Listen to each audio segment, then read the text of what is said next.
Here we are, the fun live on my just enter the can go live now on the I want to be on the website for. So we are live from Raffle. I'm only going to be live until I go to my CEO to do my live podcast airport live stream. So when I get up to my CEO, I'm going to end the stream so I can be ready for a live stream airport podcast thing. So yeah.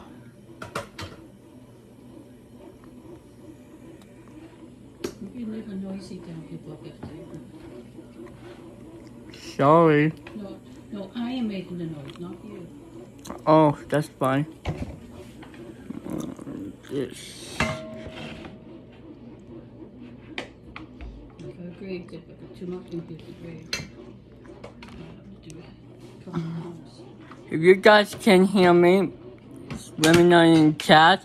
Feel free to subscribe to me. Hope my channel grow a lot. Please ding the bell to miss any of my video or live stream.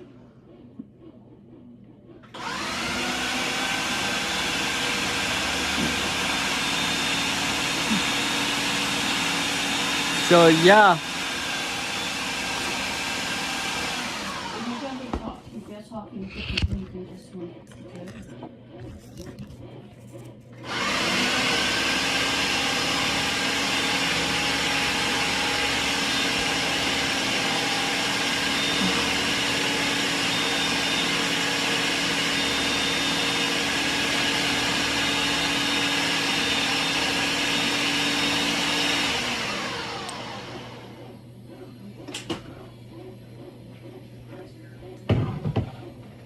So chat view. Yeah, I like that. Okay.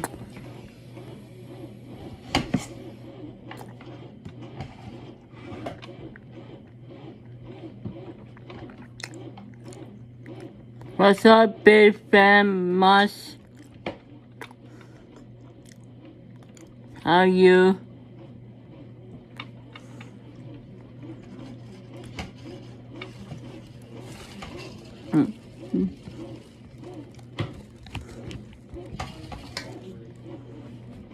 Hope you have a good afternoon. Please feel free to ask me anything in the chat. If you want to ask me anything in chat, feel free to go right ahead.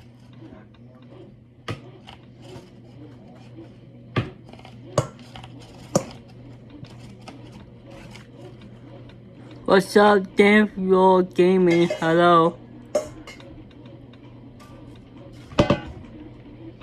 you get noisy again. That's fine.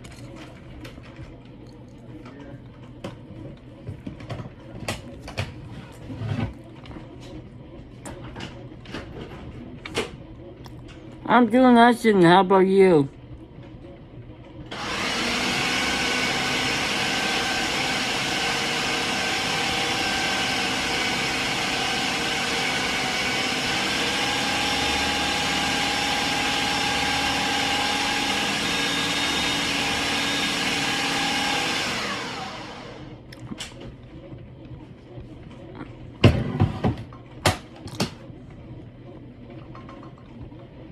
Mommy, a burger.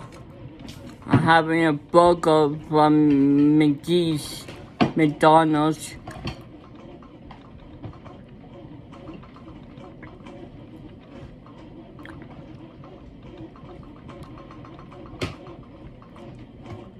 So feel free to say and hang out with me if you want to say hang out with me. If you have to leave, that's fine too.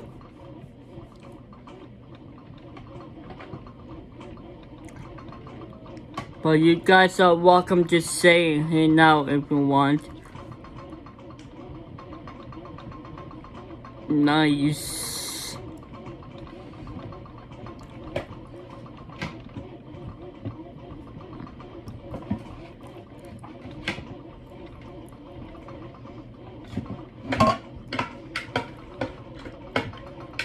Make sure you show your friend so they can see the stream as well. I have to go to sleep with quiet face. That's okay. If it's your bedtime, then go to sleep and I'll see you whenever you wake up. Yep, bye-bye. See you later.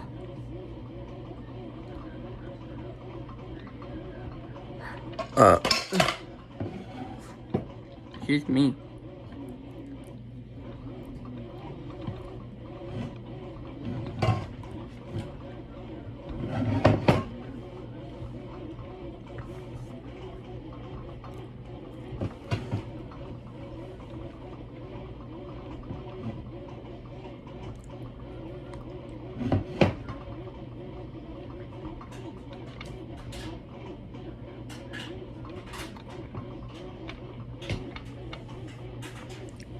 Ambry, hello, good to see you. Hi, bonjour, hola.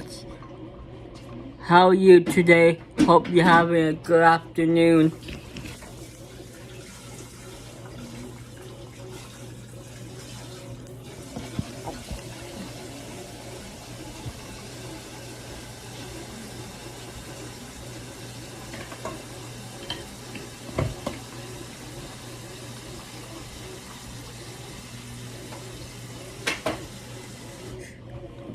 Hope Ambry having a good day.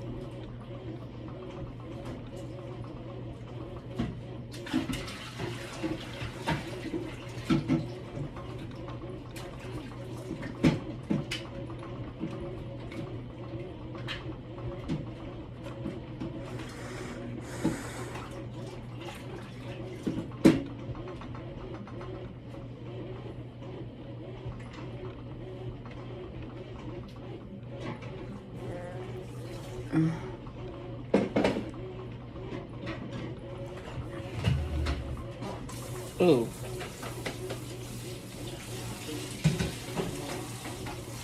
Do you play back?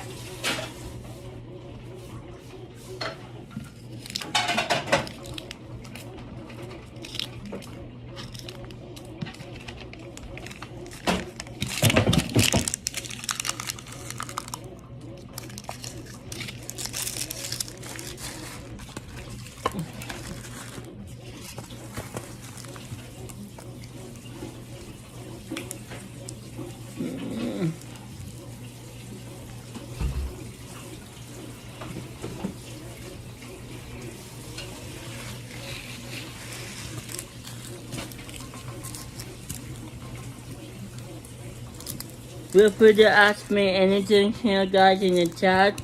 Go right ahead if you have anything you want to say to me.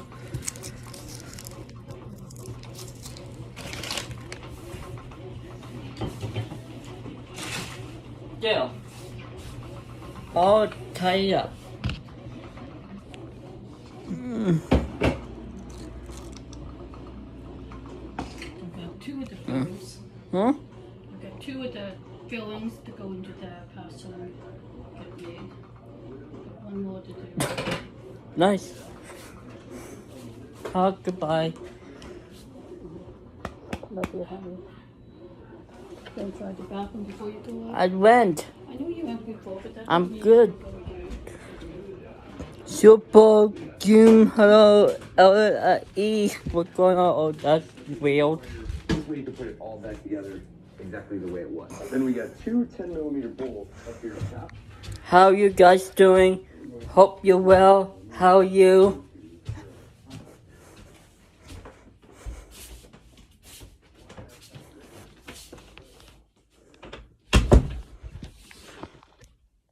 What's up, G-Mark?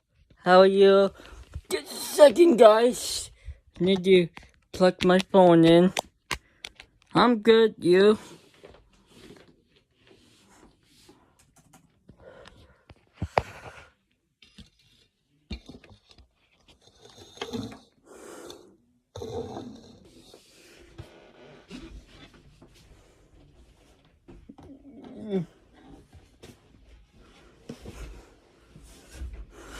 I'm good. You good?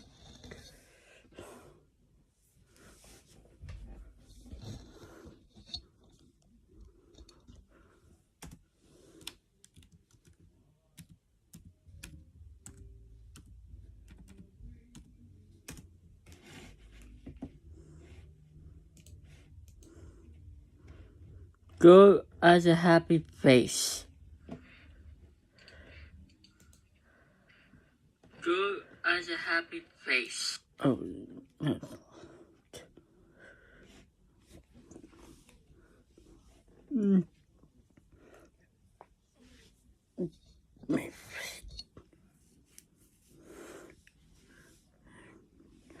Not bodies here.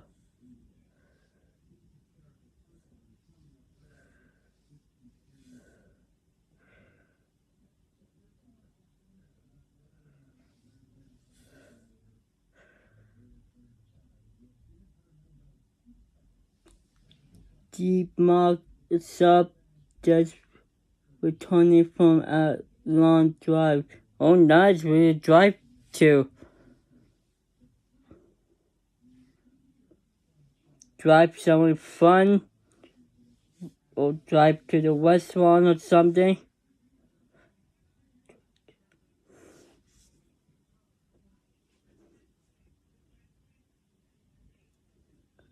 David Pold, hello, I saw you were live yesterday.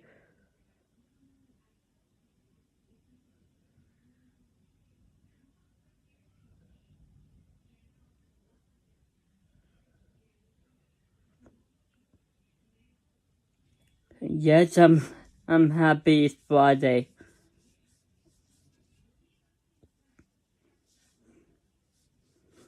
I am happy.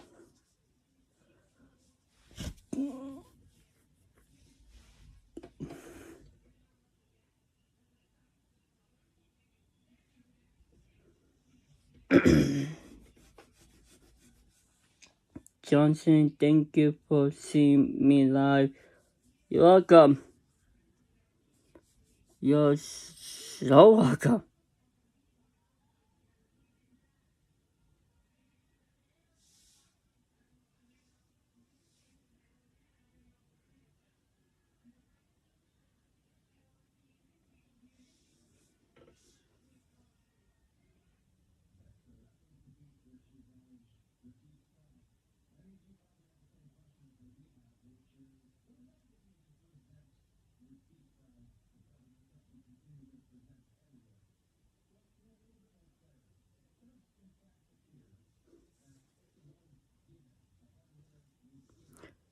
Feel free to say here, guys, if you want to.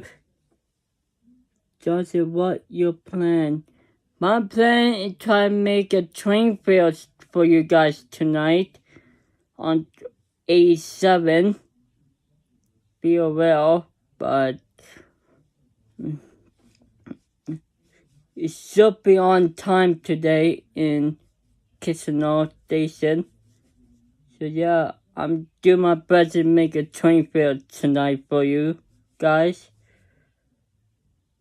Yeah, I think it's a great idea on a fine Friday night.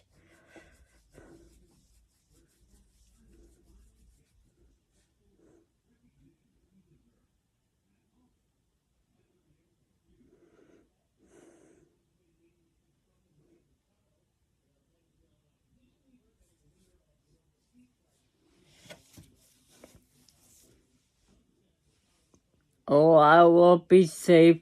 My grandpa's gonna be driving me to the train tonight because of the snow on the road. It was going to the bus here to the train, but it better be safe, and so I have grandpa driving to the train back.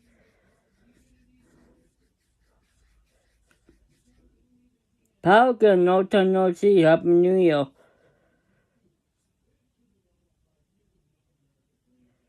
How are you?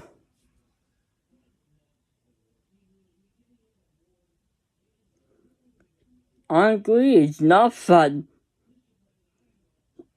Snow is absolutely disgusting. How your New Year, Power Girl?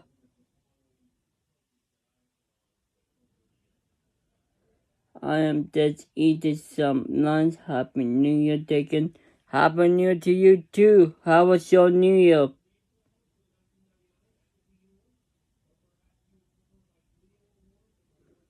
Yeah, bad weather yesterday here in Canada.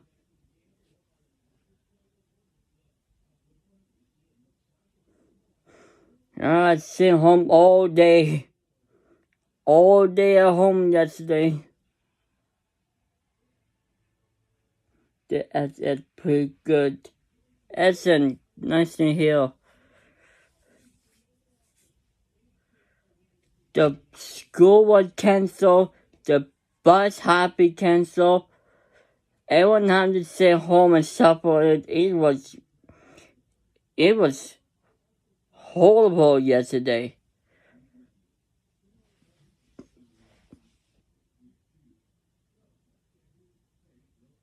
Everybody please hit the like and button and subscribe.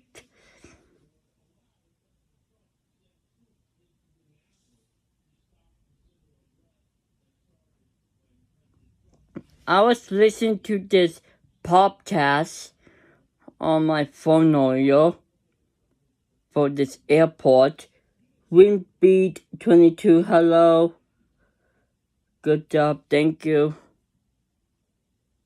Yeah, I was listening to this podcast on my phone about airplanes here, but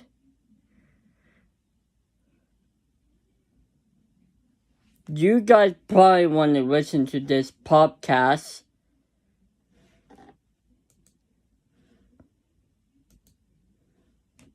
It was sent by email. Yeah.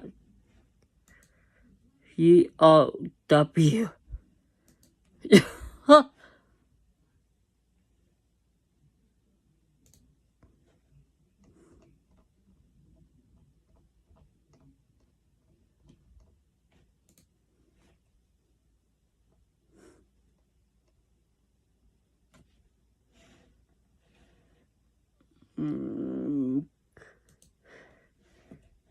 Yeah.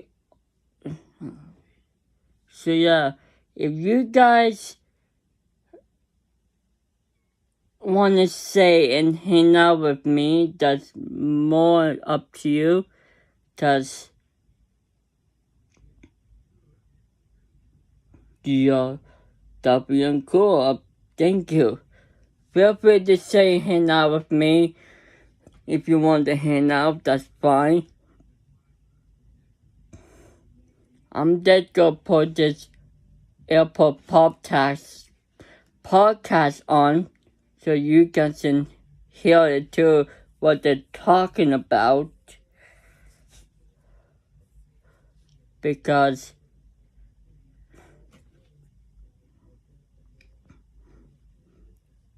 we'll talk about everything about Bonnie number something and all that. Hi Keith, hello, good day. So yeah, I am going to point on. If you have to watch your my lights on phone, tablet, computer, wherever it's supposed to, make sure your volume is up. Cause you probably want to hear this podcast. Cause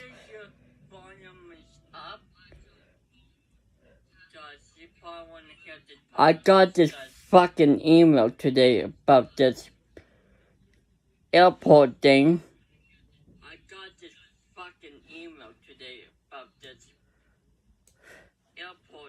So yeah, I'm gonna put it on, and you guys can just listen to this podcast, what they have to say, and here we go.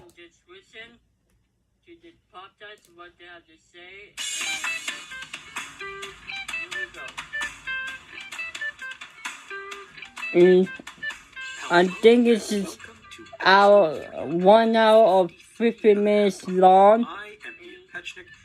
So that's a heads up. Keys, hello. It is Tuesday. Hello, Jason. It's a crazy Just put that right button. you, and I quote, will be on a plane when we normally record. Let him listen. That is true. I will be on an airplane. Sometimes we talk about those, but I will be on an airplane all day. Not going particularly far, just to London, but I love me some daytime transatlantic eastbound flights. It does unfortunately take up the whole day, and I don't think I'll be up to recording the podcast at midnight when I eventually get to my hotel in Heathrow. We've done that before, so I think it's better that we're recording on Tuesday, and we've guaranteed ourselves late-breaking news for tomorrow that will break A, while you are on the plane, and B, after we've recorded. So when the podcast has come out Friday today. A lot has come out today, though. That's true. I talked to as many industry professionals as I could, and they accelerated their timeline of announcements by a day, which was very nice of them, especially Townsend, which we'll talk about in a little bit. But hey, that's nice. Yeah, I love these daytime flights, but it is quite disruptive. But I value that night of sleep I will get back more so than this podcast. So. I'm telling everyone you said that. Mm-hmm. They would have no way to know otherwise. Well, we've got a bunch of stuff to talk about because many things actually have happened, and we'll get to all of the order and delivery wrap up for 2025 for Boeing and Airbus, some news on the business front, but as far as rough flights go. So Jason, your parents were coming back from Europe recently, and you'd mentioned that they had gotten a little waylaid in London, thanks to some, I guess... Yeah, only about 30 hours late. No big deal. Yeah, I gave them false confidence. It was one of those red flag weather days in Heathrow, and I assured them, all your inbound aircraft, they were the first flight of the day, your inbound aircraft made it to where you are, it's fine. And then that morning, BA posted a 2.5-hour arrival delay for their first flight, but then they took off fine and landed early. And I said, great, everything's going to be fine. That's the hard part. And then BA pulled the rug out of them and said, actually, your flight to JFK is canceled for no reason in particular. Also, everything else is sold out for tomorrow. So good luck. 30 hours later, they got home. But could have been worse. At least they were comfortable and not terribly put out as far as where they were staying and things like that. Passengers on Air France Flight 191 this week have had a bit rougher go. So this is the flight from Bengaluru to Paris. The flight was supposed to leave at 2 a.m. Monday morning and arrive in Paris a little after 8 a.m. That's already brutal. Those are brutal flight times, but at least that would have been on time. The flight took a 21-hour delay, so they did not leave until 11 p.m. Monday. That's somehow much worse. Then, while en route, the aircraft diverted to Ashgabat, Turkmenistan. Ooh, I'm pretty sure Air France doesn't have any operations there, does it? They do not. So they sent a rescue aircraft, and so now about 21 hours, as we record, about 21 hours later, they are finally in the air on their way to Paris. And so now they will arrive, instead of 8 a.m. Monday morning, they will arrive at about 3 a.m. Wednesday morning, after having spent a lovely day in Ashgabat, Turkmenistan. I hope they were allowed off the aircraft, at least. Yes. But... So it sounds like they were actually allowed into the airport hotel. Oh, which that's not too bad. No, not too bad. So better than some of the more dire not allowed off the airplane because of customs and other rules like that. Better than diverting to Iran, as some airlines have. Yes. Yes. Much, much better. And so the passengers are on their way home. The incident aircraft remains on the ground, and hopefully Air France can get a maintenance team out and bring it back to life and then bring it back to Paris. But wow, what a rough bit of business. It happens. Let's talk about something else that's happening, and that's Allegiant is buying Sun Country. These are the two remaining ultra-low-cost carriers in the United States. Spirit would like a word. Sure. Do they still get a word? I don't know. Yeah, this came out of nowhere, I feel like. Not even like an inkling or a rumor of this combination happened, but what are the So details? a few months ago, Allegiant had talked about merger and acquisition opportunities. Sun Country had kind of cast about saying that they were exploring opportunities, but neither one mentioned the other explicitly. Now we know that they are going for Allegiant spending basically $1 billion when it's all said and done to buy Sun Country, and they will end up with a combined airline having a mixed Airbus and Boeing fleet of 195 aircraft flying to 175 airports. With So- more aircraft on order, 30 With more more and aircraft on 80 options for more aircraft. I think most of that is coming from the Allegiant side of the house. I don't think Sun Country they have a couple outstanding orders for the 737-900ER from who knows where they're picking those up. But it's an interesting mix of a fleet for what will become the new Allegiant. The Sun Country brand, unfortunately, will be dissolved, and it will all eventually become just the new Allegiant Air, encompassing of Sun Country. Yeah. So Allegiant's current fleet is A319s, A320s, and 737-8-200 MAX, so the high-density, ultra-low-cost carrier variant of the MAX. They have more 737 MAX on order, and then Sun Country's fleet is 737-800s, 45 of those, 3 737-900ERs, And here's where it gets interesting. exactly, here's where it gets interesting, 19 737-800 freighters, which they operate on behalf of Amazon. So somehow we found ourselves in a position where Allegiant Air will have a freighter division, which I did not see coming before this week. Not at all. But that's a really interesting piece of the puzzle. The other interesting piece of the puzzle is what kind of flying Sun Country does as well. Because not only do they operate, well, to Sun Country from mainly their base in Minneapolis, but they also do a lot of sports charter work. So it'll be interesting to see if Allegiant continues that into the future, and if they continue the freighter flying, which I assume they will because it's relatively profitable. They only just recently expanded that with Amazon, too. There's been a lot of pixels spilled about this merger, I guess really acquisition recently, so I don't think we're bringing anything new to the table here, but there's a really interesting point is that there is only, between the route networks of Allegiant and the route network of Sun Country, there is one single route that overlaps between the two airlines, and I think it only started very recently, actually. One of the two airlines started the route, the other hasn't even initiated it yet, but that is very rare for a merger to happen between two airlines that have absolutely no route network overlap whatsoever. And that's probably because Sun Country is so heavily focused on Minneapolis, while Allegiant is not at all. Yeah, I mean, Allegiant flies a lot of point-to-point secondary city routes. I mean, they're literally all over the map, but they don't have, I mean, they have bases, but they don't have a setup where you're looking at a bunch of routes from a single city. So if you look at the Sun Country map from Minneapolis, it looks like, I guess, what's the old game where we had like space lasers? Was it Missile Command? Yes. Where you've got a single point and you're trying to get all of the things to save your base. But if you look at Allegiant, you hover over a city, you'll see 3 cities from there, 1 city from here, 2 cities from here, 1 city from here. And like Jason mentioned, there's no overlap except for, and this one fascinates me, Appleton, Wisconsin to Fort Myers, Florida in the winter. Sure, why not? So there's not even year-round overlaps. No, and that's among a combined, they say, 650 routes, 551 on the Allegiant side and 105 on the Sun Country side. So obviously one is much larger than the other.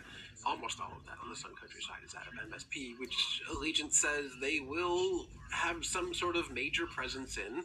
For now, we'll see. Who knows how long that lasts. They say a lot of other things in the press release that doesn't make a whole ton of sense. But there's also the interesting play in, there are parallels being drawn here between Allegiant acquiring Sun Country and back in the day Southwest acquiring AirTran simply for an international expansion. Way back in the day, Southwest acquired AirTran, maybe not primarily, but at least in part because of AirTran's international network. Before that, Southwest wasn't even technically capable of operating international routes, which is a whole other conversation. And I just want to clarify that point. Jason's not using the word technically as in like legally allowed. No, I something. mean as in computer says no, I don't understand what another country is.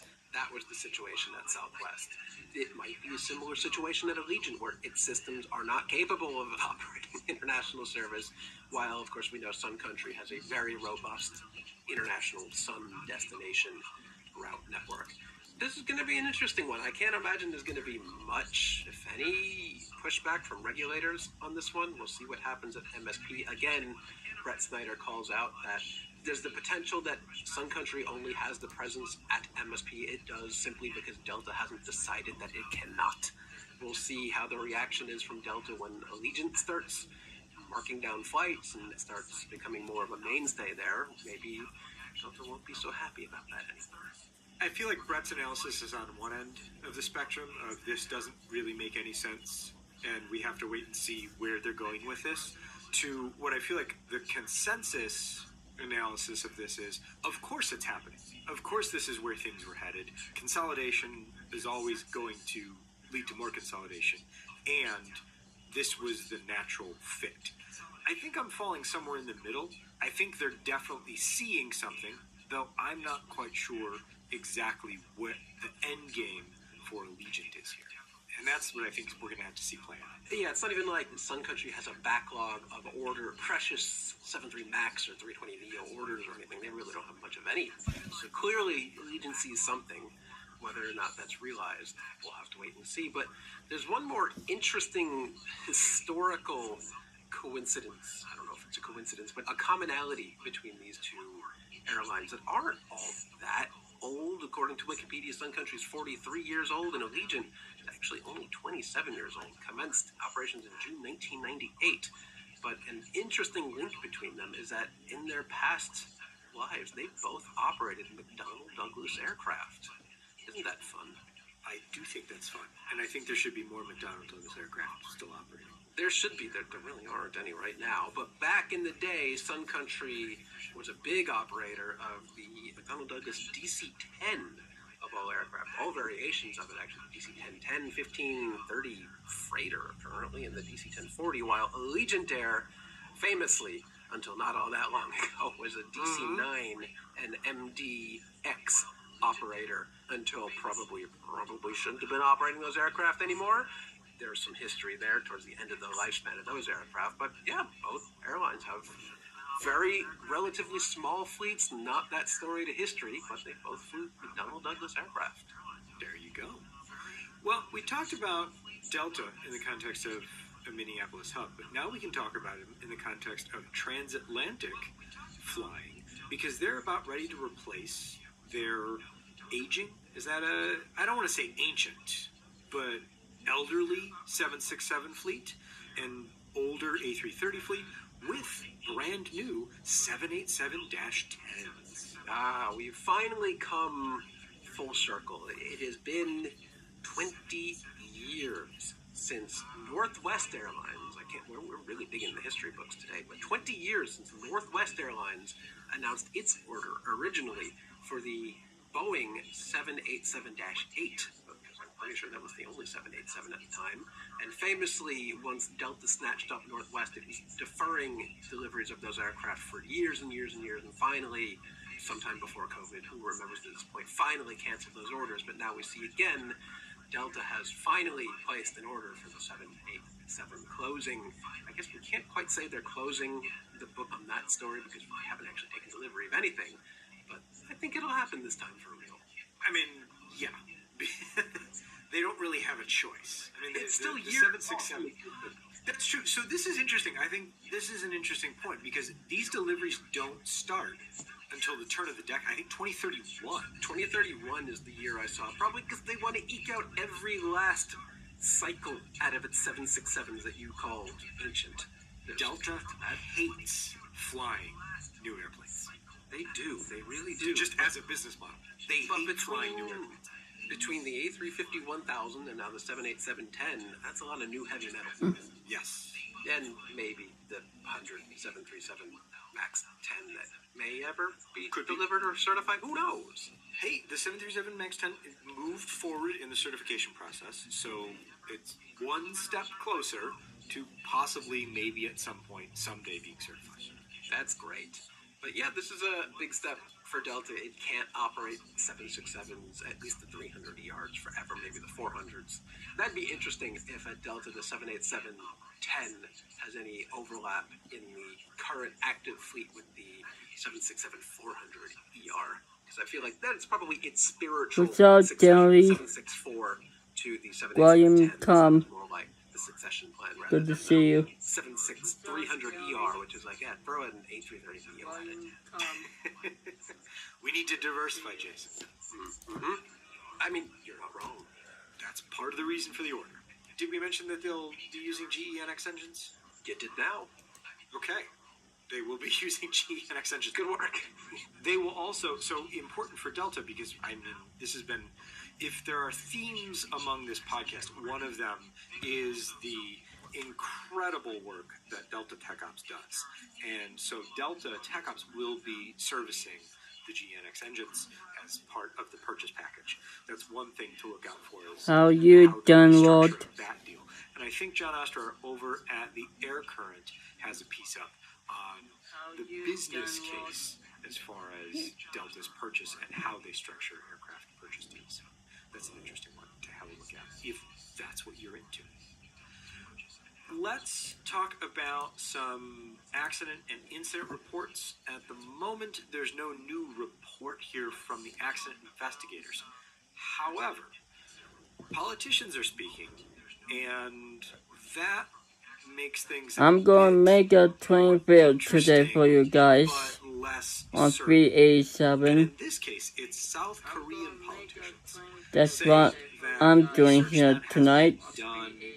But yeah, what about you? Crash shows that all of the passengers would have survived had the aircraft not collided with a giant concrete berm that was supporting the localizer antenna.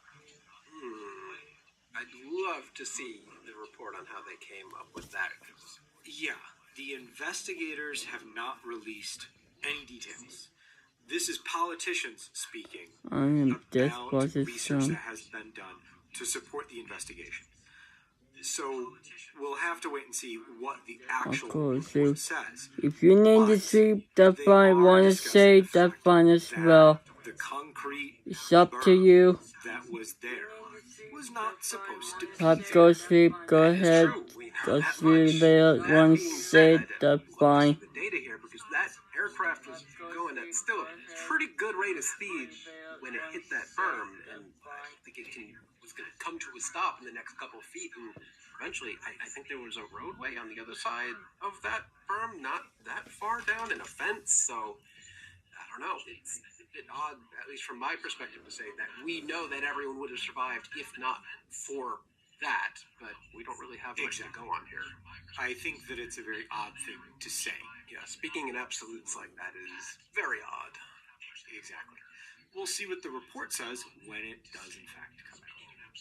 This is an interesting one that got flagged just during the week from one of our flight colleagues who is a former Airbus pilot. And have fun at school. Their comment was, "Oh, that's bad." And what happened in this case, and at least 6 others, according to Airbus, the crews were following the checklists for de-icing.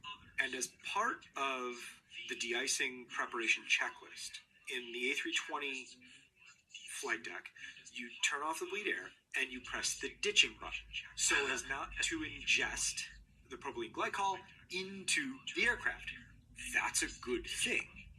Yes, for those unfamiliar, the ditching button is literally a button on an Airbus aircraft that the flight crew can press if they anticipate or plan or think they might ditch into water and conduct a water landing, and it closes up all the Yes, it will. holes and I'll whatever. see you I later. think on the bottom of the aircraft, so that it has a better chance of floating and not ingesting water and sea. Exactly. The problem here is that if you don't turn that off after de-icing before you take off, the aircraft can't pressurize. That is a problem. And this is one of those, human factors and crew resource management issues where there's a cross-reference checklist instructions for dealing with this in the air. But on the ground, bye-bye. the checklist is different and doesn't include as many, cross-reference items. So Airbus has revised the procedures, and airlines are working through these new procedures to make sure that if the ditching button is used as part of the de-icing procedures, that they are then made sure the button is turned off. In this particular EasyJet scenario that the UK AAIB is basing its report on, there were a couple of things that kind of went into them not recognizing it. One was that the lights on the overhead panel were set to dim. And so it wasn't readily apparent, and then they switched the lights to bright and said, oh, hey, the ditching button is still here. Yeah, I was going to say, I'm pretty surprised that there isn't more, or if there is, it would probably be more noticeable, but I'm surprised that there wouldn't have been, or maybe there is, and it wasn't noticed, that any sort of ECAM message on the screen saying, like, hey, that ditching mode is activated. Yeah, that's an interesting question. But maybe it's such an infrequently used thing, it doesn't have an ECAM notification, because there's a physical light above the pilot's heads that, I guess in this case, it was too dim to see. But it really seems like the kind of thing that an ECAM message would fully resolve if it just pops up on screen and says ditching mode active or whatever. Little guy in a rowboat. Yeah, don't pull a Sully. Don't turn on Sully mode. Although actually they never turned that mode on. Never had time. Never got to that checklist. Yeah. But in this case, yeah, I guess it's not in your standard takeoff checklist, because you wouldn't have turned on ditching mode in your pre-flight checklist at any point, unless you were de-icing. Maybe there should be a separate button called de-icing mode or something. I don't know. There you go. I don't know about adding buttons, but yeah, I think the cross-referencing checklists addition should be helpful. Yeah, I do think that's interesting, that the requirement to push the ditching button for something that's as commonplace as de-icing seems odd to me. I feel like it's kind of like a hack of some sort, like maybe way back when Airbus learned the hard way, like, oh, we need to close up all these ports or holes in the bottom of the aircraft. Hey, we already have a button for that. Just push the ditching button. But this doesn't feel like an uncommon occurrence, because we know de-icing happens probably every day somewhere in the world. Maybe the solution is ditching / de-icing on the button label.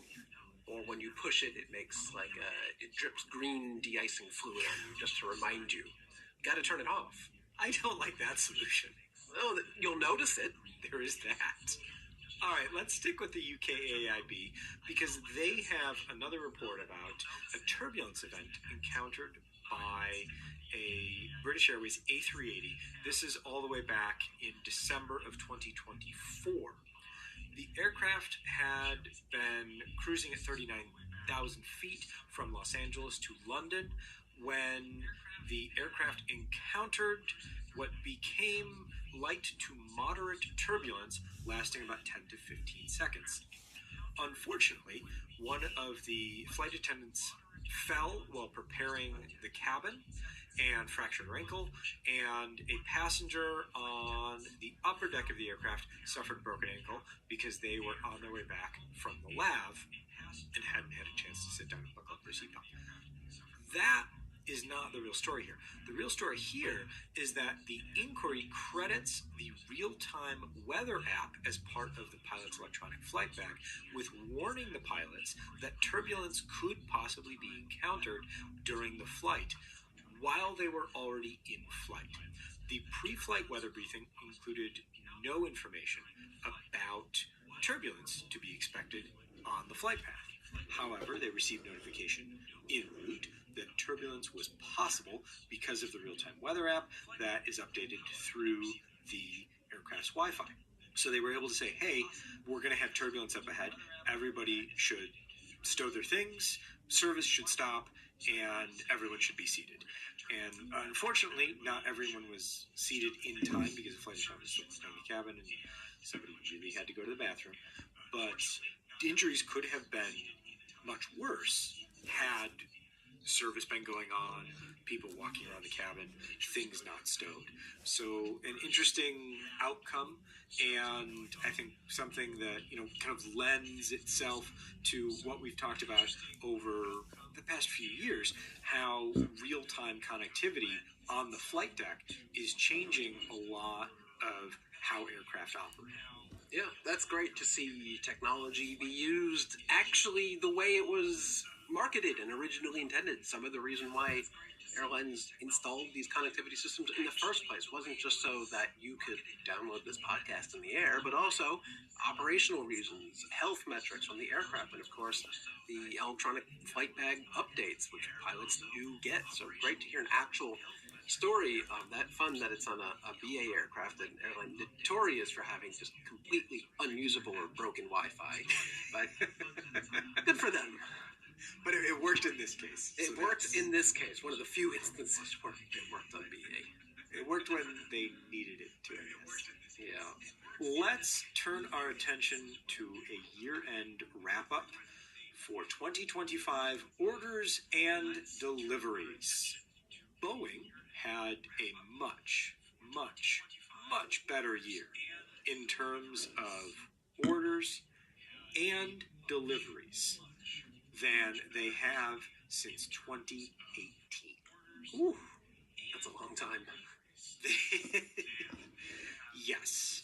So they took in gross orders of 1,175 aircraft. They beat Airbus. They did Airbus in gross orders, and I think in net orders as well.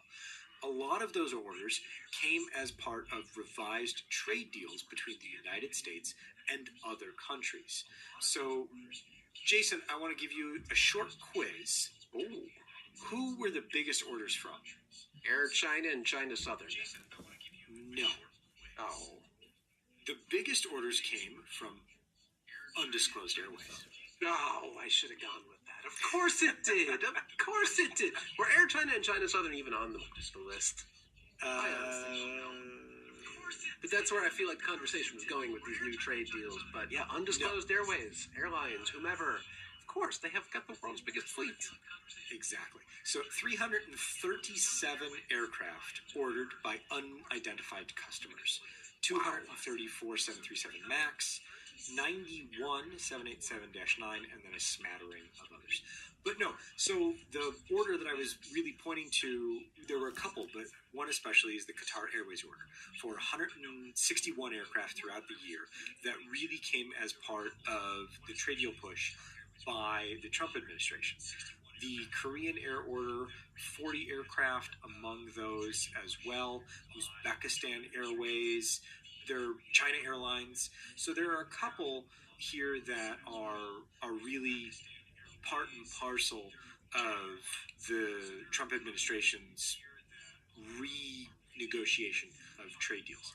But overall, 1,175 gross orders, 591 737 MAX, 10 737-800As, so the P8 base, where it's the frame is purchased by Boeing, from Boeing, for Boeing, and then the whole airplane is purchased by a government. 2 767-2Cs, so the KC-46, 15 777Fs, 163 777Xs. Wait, that's a lot. That's a lot of 777Xs, my man. They break down the 787s by subtype. So this one was interesting to me. 787-10, 150. 787-9, 230. 787-8, 1. Who? Unidentified.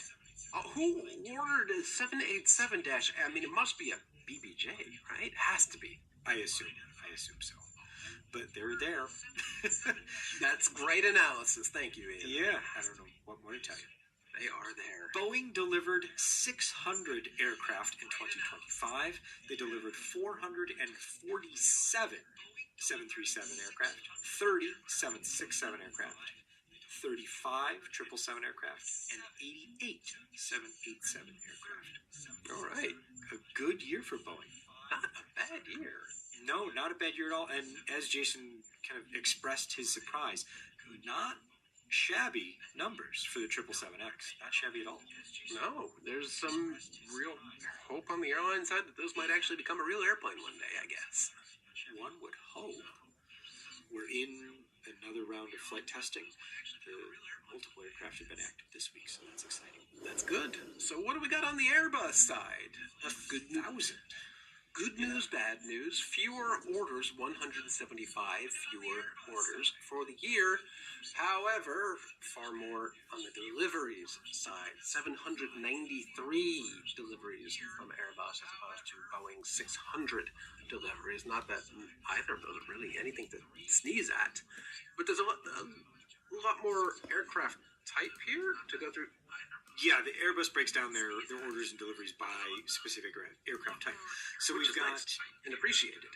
Yeah, on the order side of things, we've got the A220-100 collecting 20 orders, all 20 of those coming from lot.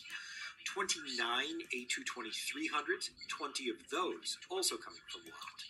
84 320neo family aircraft, 508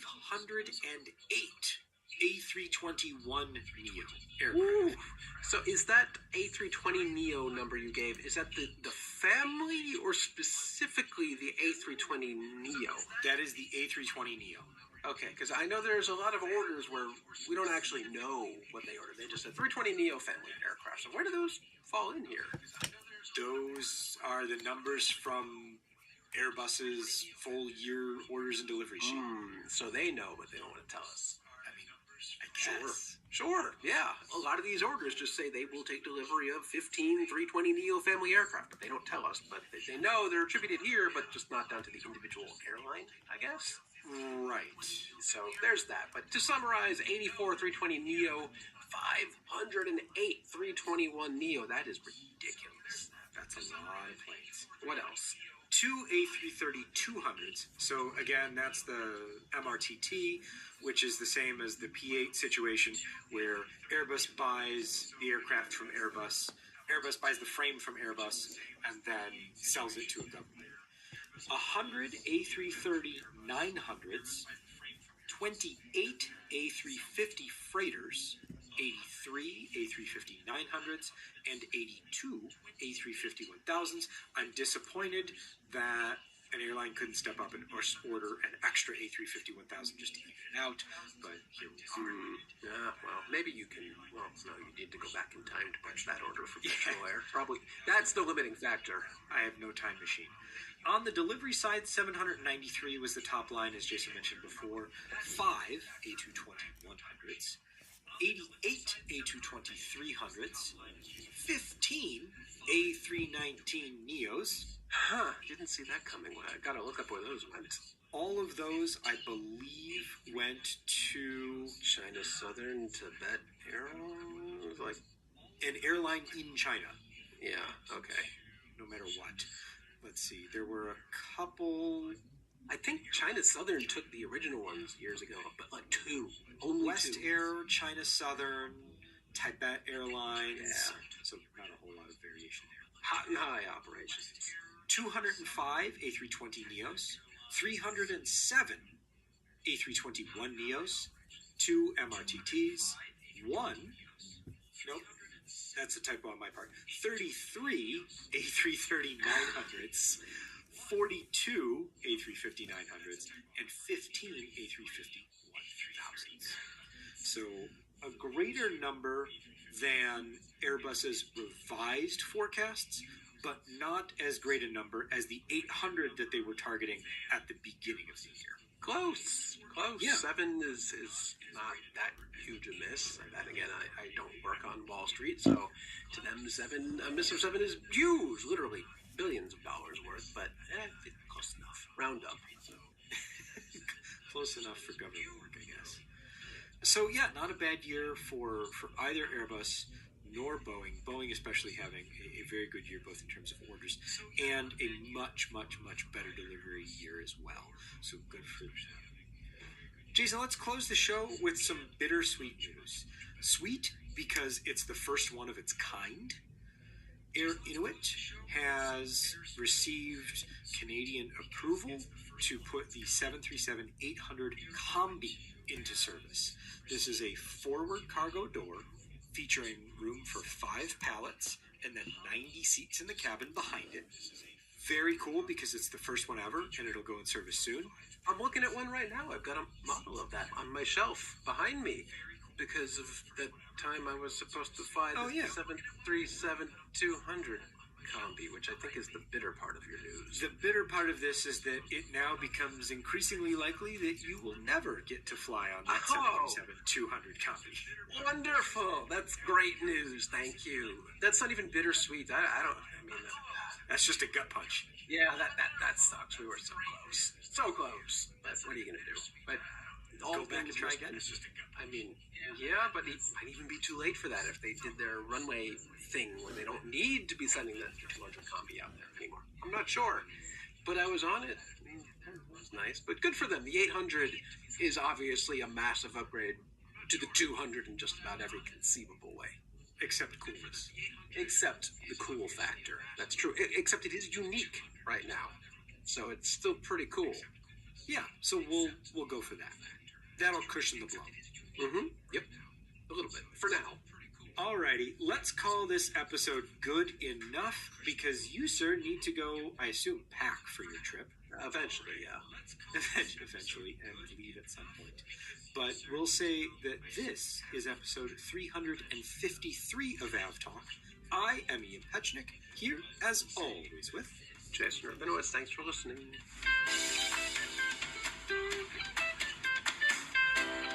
Do you have it?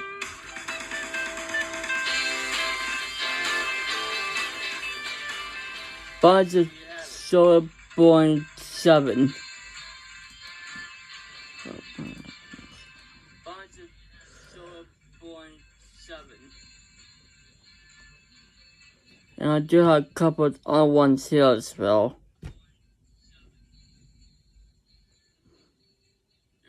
Dude, that was a longer bit I was hoping to, but okay. So that was almost 1 hour so I read this Winter Tube, so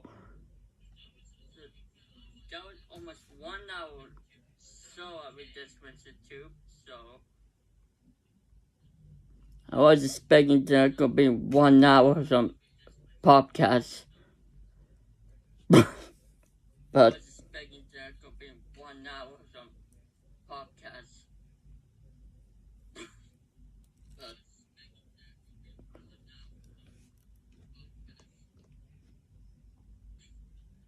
That was what I was listening to when I was on my phone on the bus about the podcast audio.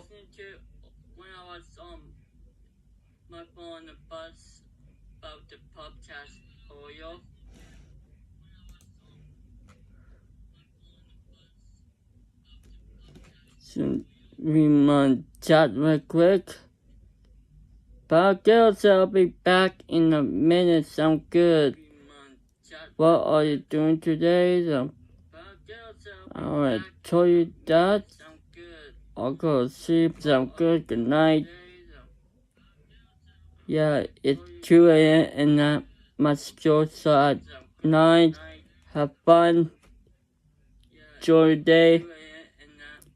I'm going to sleep. Yeah, have a nice day with a heart. Thanks for that.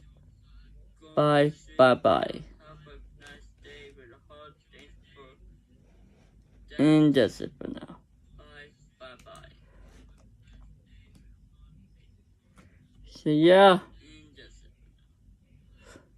If you guys have any questions about what we just heard, let me know in the chat about any point you heard you want to talk about or anything what we heard you want to tell me about, just let me know in the chat here on the screen. Anything what we heard you want to tell me about, just let me know in the chat here on the screen.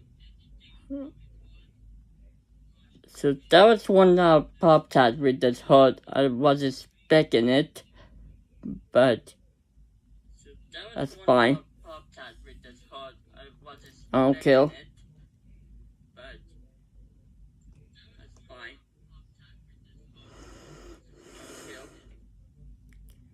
I was saying I have a couple of them here. I did not hood, but yeah, I had a couple of them on here for the planes, for the pop tarts.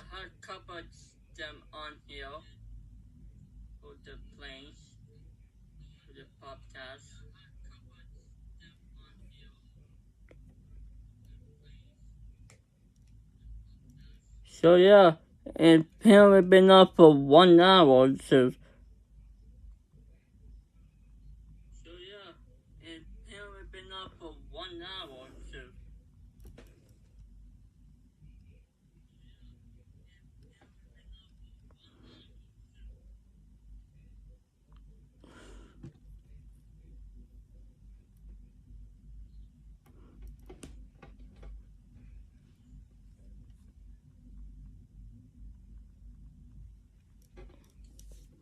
anyways,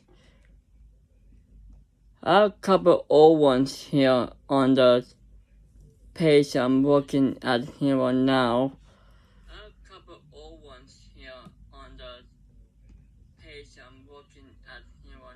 I don't know what they're all about, but I have some old ones as well.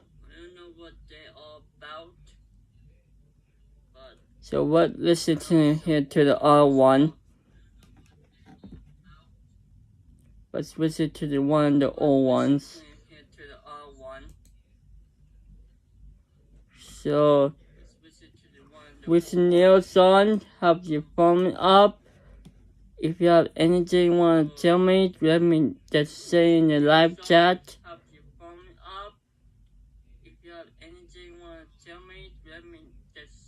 Just ignore 1 hour pop tart here as well, but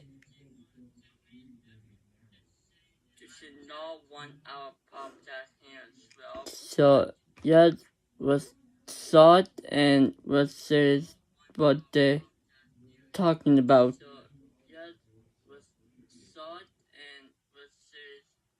That was the 12th of 2025. So, yeah, that's definitely old as hell. But we can listen to it anyway. So, 1 hour pop tart. So, let's get it played here.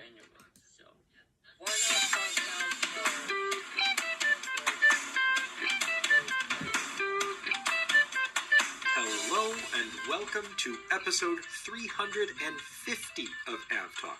I am Ian Petchnick, here as always with Jason Rabinowitz. And Ian, it is the first time I'm home sitting in front of my actual microphone to record this podcast in a month, I think. It's nice. our listeners. Thank you. Yes, for this 350th episode, the A350 episode, for when you want a generic code and don't know if you're going to operate the 350-900 or want the big boy for the 1000. You'll figure it out later. Absolutely. This is the extra wide episode, Jason. Excellent. I'm not sure what that means, but we're going to lead into it. Well, it's an extra wide plane, apparently. It is. We are recording on December 17th, which holds all sorts of significance for aviation history. We've got, starting with the first flight, December 17th, 1903, at Kill Devil Hills, North Carolina. I absolutely love the naming of places. And I like that people went somewhere and said, this will be Kill Devil Hills. And we're going to fly from the top of it. Marking the first flight by the Wright Flyer, the first few flights only covering hundreds of feet and tens of seconds, and then working all the way up to, well, the A350, which can fly antipodal almost. And everything in between. we've come a long way. But Jason, did you know that December 17th is also the anniversary of the first flight of the DC-3? Which you could often look back and say, wow, the DC-3 is 90 years old. Like, that's almost as old in the grand scheme of things as aviation is as a whole at this point. The first flight of the DC-3 was 32 years after the first flight of an airplane, period. And 32 years ago, if you were flying, you probably could have been doing that on an A320. I think there are 32-year-old A320s actually out there still flying right now. Probably the Delta. Somewhere around there, absolutely. It's absolutely incredible. And the beautiful thing about the DC-3, I mean, it's an iconic airplane that has played a pivotal role, not in just aviation history, but in world history. I mean, the DC-3 is responsible, generally speaking, for the mass adoption of air travel, passenger air travel. And then just a few years later, they say, okay, we need a reliable airplane, and we need lots of them, because we're going to fight the first major air war. And so the DC-3 steps in, becomes the Dakota, becomes the Skytrain, and then leads the invasion of the Allied invasion of Normandy. Then it participates in the Berlin airlift throughout World War II. Before that, it's flying over the Himalayas. I'm just thinking about the things that this airplane has done in the past 90 years is just incredible. And then you fast forward to today when it's still being converted. DC-3s are still being converted to BT-67s and then used in the Arctic and Antarctic regions. I mean, it's just absolutely incredible, the versatility of the aircraft. And the fact that 90 years later, it's still the best plane for the job. It's still the thing. And you know what? I think I had dinner underneath one in a museum just the other day, and it looked just as old as everything else around it, but also it's still a very active and very required airplane in certain parts of the world. It is both a museum piece and very in demand. Let's get to this week's news, of which there is plenty. We will go first to Venezuela, where late last week, two separate incidents called into stark relief the dangers of military aircraft operating without transponders on in commercial airspace. The first incident involved a JetBlue A320. The second incident involved a Falcon 900X, both of which reported coming very close to presumably U.S. military aircraft, likely tanker aircraft. At least that's what the JetBlue pilot reported, and that's what would make sense given the size and description of that particular aircraft, a 767 or 777 style. So it makes sense that we could be talking about a KC-46 tanker. In both cases, aircraft, the presumably military aircraft, were operating due regard without their transponders on. In the case of JetBlue, they stopped their climb for a brief moment before resuming their flight. The Falcon made some evasive maneuvers, not necessarily whether that was the aircraft was above them or to the side of them, unclear, but in both cases the aircraft stopped doing what they were told to do by air traffic control and did something else for a brief moment because of a close encounter. That said, Curaçao knows that this is happening, and in the Curaçao FIR, there is a NOTAM that has been active since November 21st that advises aircraft operators to exercise extreme caution when operating to and from Curaçao while transiting the terminal airspace. There have been, quote, frequent pilot reports and primary radar indicates the presence of non-identified aircraft operations within the traffic management area. Yeah, which presumably, I guess, the JetBlue pilots were eating here, and so are the private jet pilots here, where the JetBlue pilots and the other group of pilots as well saw what was ahead of them and took action to avoid any potential outcome that we don't want to end the year the same way we began the year, with a civilian aircraft versus a military aircraft that couldn't be seen by the civilian aircraft. So in this case, JetBlue pilots were not all that happy on frequency. They're quoted as saying they passed directly in our flight path. They don't have their transponder on. It's outrageous. And yeah, it's really hard to put any spin on that in any way. It is outrageous. It's absolutely outrageous that the military is out there in controlled airspace without their transponders on, interfering with commercial flight paths after, in light of what happened just earlier this year, and to happen at least twice. We only know of 2 incidents because these were widely reported on, but apparently Curacao knows others as well, which is very not good. What's interesting to me here is that there are multiple U.S. military aircraft operating in that airspace with transponders on. They're trackable on Flight Radar 24. And ADS-B on, or at least MLAT. Like, we can see many of them. Well, not ADS-B. Yeah, Mode S. Yeah, exactly. So that's what's interesting to me here, is that they, in this regard, do not have their transponders on. And that's certainly a choice that makes sense in certain circumstances. But if other aircraft are operating closer to Venezuela with their transponders on, why not these aircraft? It's a great question. While I think it's important to differentiate here that these aircraft aren't just out there uncontrolled in all manners, doing whatever they want. They are under military control. The military knows exactly where these aircraft are. They have their own radar. They have their own aircraft surveilling the region. They know where everyone is every time, at every moment in time, which kind of raises the question of what the hell is happening here if civilian air traffic controllers are not aware of the military aircraft, but the military is aware of the position of military aircraft and presumably also commercial aircraft.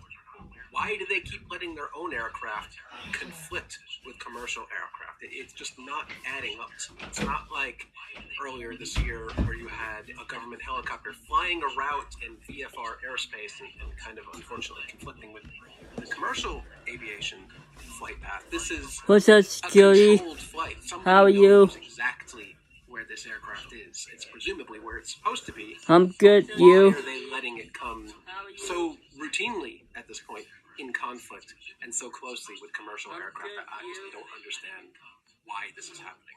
Yeah. In the other airspace of the region, so moving over to the actual Venezuelan FIR, the U.S. has extended its security notum that it issued, or revised and extended the security notum that it previously issued. So this Then new do you notum know is now Airplane extended Hub? to February 19th and advises of a potentially Nope. hazardous situation in Maquetia FIR. It says that operators are advised to exercise Do you know caution what that's when supposed to be? operating there at all altitudes due to the, quote, worsening security situation. and heightened Chico, military hello, activity how are in you? Venezuela. That said, U.S. How are you aircraft doing? have not been operating within Venezuelan airspace. The only change here is that it removes the mention of GPS jamming You or go GPS to the interference from any references here. So it cross changes it just to a spot they military have. activity-based notum alone. Yesterday, Copa suspended its flights to Caracas through at least Oh, January never heard of 15th, it. 2026. Jason, to me that seems like a significant development. You Because should Copa, send me a up link until for now, that. has been The Lifeline? the main international carrier keeping things moving in and out of Caracas. Yeah. Are there Yeah, any if you international send me the flights link for left the out of Caracas that thing you aren't talked about, operated I'll by check it Venezuelan out. airlines at this point? I don't think so. I think we might be out of non-Venezuelan airlines Like you've operating. got That's Avior cool. Airlines, Laser Airlines, Conviasa. Is Conviasa even still operating long-haul flights? Yes. Maybe? Okay, so Yep. there's still some long-haul activity. But they're Venezuelan. They're Venezuelan, but yeah, I think that's their only actual long-haul link at this point, beyond Right. maybe some neighboring Caribbean islands or, I don't know, Colombia, maybe? But yeah, let's just say we're recording this Wednesday, 5:25 p.m. This podcast could age very poorly by the time it releases in a day and a half time. We will see. We don't know. Yeah, the situation there is not good. And I'm sure a lot of other people in this industry are quite frankly quite pissed off that we are yet again in a situation where military aviation is putting commercial flights in jeopardy. And we've apparently learned nothing, which is fantastic. Well, as of today, so Jason, I'm going to rearrange the show notes a little bit here so that we can stay on that topic. Today, it seems like we may have actually learned something. On paper, at least. On paper, at least. So, what I'm talking about is, let's back up and talk about why this is important and being talked about again. Last week, in revealing the text of the National Defense Authorization Act, which is considered a must-pass bill to fund the U.S. Defense Department, among other things. One of the provisions included in the NDAA would have again allowed non-ADSB flights to operate in and around Washington, D.C. After the release of that text, National Transportation Safety Board Chair Jennifer Homendy took to the podium and made comments that left absolutely no room for interpretation or error in how upset she was that they would try and do this. Dare I say she is doing exactly what the chair of the NTSB should be doing. And so that was interesting. Should we read the quote, too? Go for it. I'm reading off an NPR transcript, and she starts off by saying, "It's a safety whitewash. If it sounds like I'm mad, I am mad. This is shameful. We should be working together in partnerships to prevent the next accident, not inviting history to repeat itself by recreating the same conditions that were in place on January 29th. Yeah, she's pissed, and she has every right to be pissed off. She goes on to say, the committee leaders here defended the language in the bill, and I'm going to quote again, "We all care deeply and are fully committed to ensuring aviation safety," said U.S. Senator Roger Wicker, Republican from Mississippi. He was apparently chairman of the Senate Armed Services Committee. Kind of feels like empty words there if you're backing the language that undoes the progress made to have transponders or ADSB on for these military helicopter flights. I don't know. I'm just happy to see that Jennifer Homendy, if you're listening, and the possibility, thank you for speaking your mind and not being sheepish about this and really fighting for what you believe in, because fighting for what you believe in here is just such a no-brainer that it's upsetting that you even have to fight for it. But it's nice to see someone in government speak their mind and call out something that is so ridiculously stupid to try to prevent yet another tragedy. And that seems, among other things, to have been the push that the Senate needed. Today, the Senate unanimously passed the Rotor Act. So this is the Rotorcraft Operations Transparency and Oversight Reform Act. It will now be sent to the House of Representatives for consideration. What this act does is says, hey, everything in the NDAA, no, we're not doing that. Here's what we're doing instead. We're going to implement things that are much safer. And this is something that the NTSB has been pushing for a long time. And a lot of it is some good common sense legislation. We've talked about the specifics, I think, when the Rotor Act was introduced.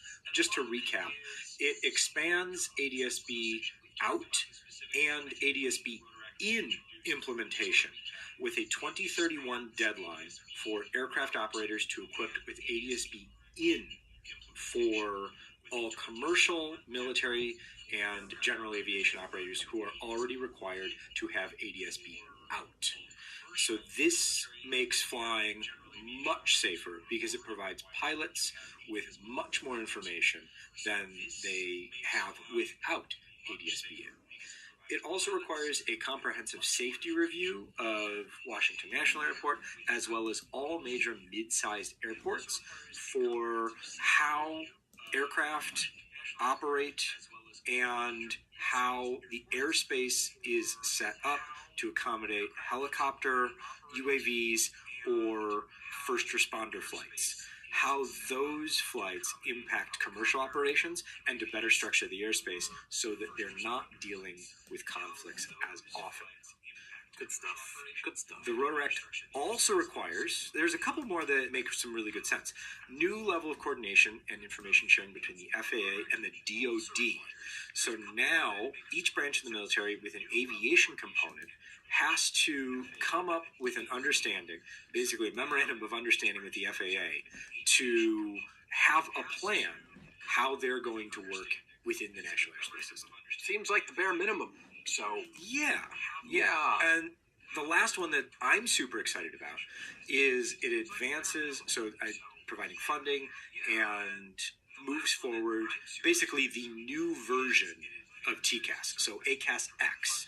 So that will be fitted eventually on more aircraft, be better at preventing mid-air collisions, and allows pilots to operate at lower altitude, or allows pilots to have a larger safety envelope at lower altitudes. Yeah, we're going to have a whole podcast and conversation about that with someone who knows much more about it than we do, because how many times have we talked about TCAS being the savior of so many flights, and to have a system that is above and beyond and better than that and being mandated, that is just super good. Yep.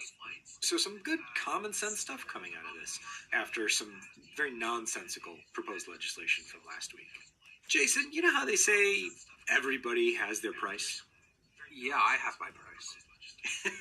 Well, I bet yours might be a little lower than Lufthansa's, but nevertheless, Lufthansa has been given an offer it can't refuse by the United States Air Force for a pair of 747-8Is. Wait, what? Yeah. The United States Air Force already has a pair of 747-8Is, and they came from the defunct airline Transaero, and they've been diligently working at Boeing for the better part of a lifetime to get those aircraft ready to be the new Cessna Air Force One. And those aircraft were announced last week that they will be delayed until 2028 now. Sure, 2028 definitely going to happen, but another pair of 747s? But I am so confused because as far as I know, the current VC-25s, there's only two of them. There's a pair. There are not two pairs. There's one pair. Why does the Air Force want two pairs of this aircraft? And what's Lufthansa doing here? Well, Lufthansa has the aircraft to spare. So, setting aside this for a moment, do they have aircraft to spare? Because that is a disputable statement. They have aircraft, period. Okay, that makes sense. And that's where it comes back to them having a price. Exactly. So let's set aside these particular aircraft for just a second and talk about the 747-8I, generally speaking. The United States government has been searching for 747-8s anywhere it can get them. There ain't that many out Make there. sure you subscribe to my channel, guys. Hope my channel grow. Make sure you share your friends. Thanks those bells. Feel free to ask me anything in chat here, guys. Go right ahead. Mostly done with the 747-8s. You can have these. And so Sierra Nevada Corporation, or I think it might just be SNC now, because no one has an actual name anymore. Oh, that's not cool enough. It's got to be Sierra Nevada forever and always. So they are doing the retrofit on those. But the Air Force thinks about this and says, you know what? Maybe we need more airplanes. Not necessarily because we need more airplanes, but because they don't make those airplanes anymore, and we're eventually going to need spare parts. So here's what the Air Force told Aviation Week when asked about this, the purchase of the pair of aircraft from Lufthansa. Quote, as part of the presidential airlift acceleration efforts, the Air Force is procuring 2 aircraft to support training and spares for the 747-8 fleet. Given the 747-8I is no longer in active production and is a very different aircraft than the 747-200, it is important for the Air Force to establish an overall training and sustainment strategy for the future Air Force 747-8I fleet.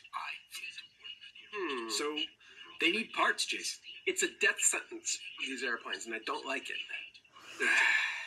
They're too nice and too young, but I guess what is most surprising about this is that as of this very month, As of the December 2025 Lufthansa investor slide deck update, That was a big deal. this was not here. This is not announced. So this must have happened very, very recently and very, very suddenly, because Lufthansa kind of needs the 747-8i, because as we might recall, the 777X is still vaporware at this point. It does not exist as far as Lufthansa is concerned. It's very much in their fleet plan, but maybe it's next year, maybe it's the year after, maybe it never gets certified. Who knows? That's probably not likely, but Lufthansa needs this airplane. They're even refurbishing it to put Lufthansa's new Legrus business class, sort of. In some parts. Lower deck, but not the upper deck. Upper deck will come later. That's a whole story. Whole different story. Yeah, that one's all sorts of confusing. But there was no mention of drawing down the 747 fleet at all. There's plenty of mention for the A380, because it's quite literally a question mark next to the A380 on that slide deck. Well, I mean, maybe that's less of a question mark now. Yeah, or maybe Lufthansa just decided, we don't really need... How many aircraft do they have?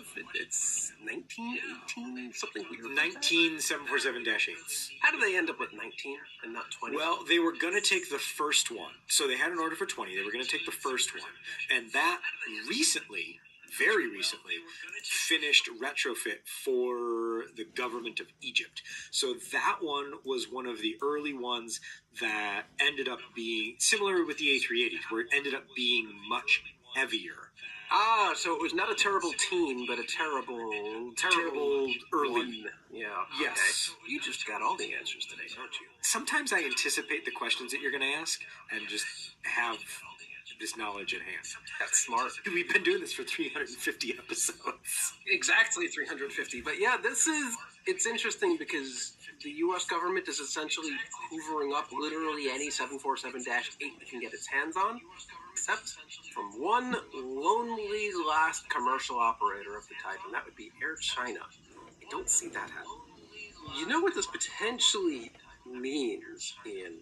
Our good friend John Walton might be really excited about this news, because you can't just give away 2 long-haul wide-body aircraft from your fleet and just be fine.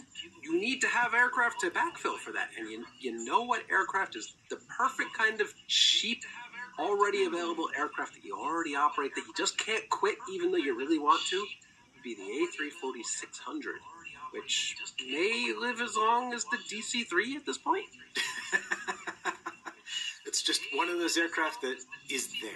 It's not in their fleet plan, as far as I can tell, but it is now. It's there through 2026, but maybe not anymore. Maybe that gets extended to 2027, or how long has the DC-3 been in service?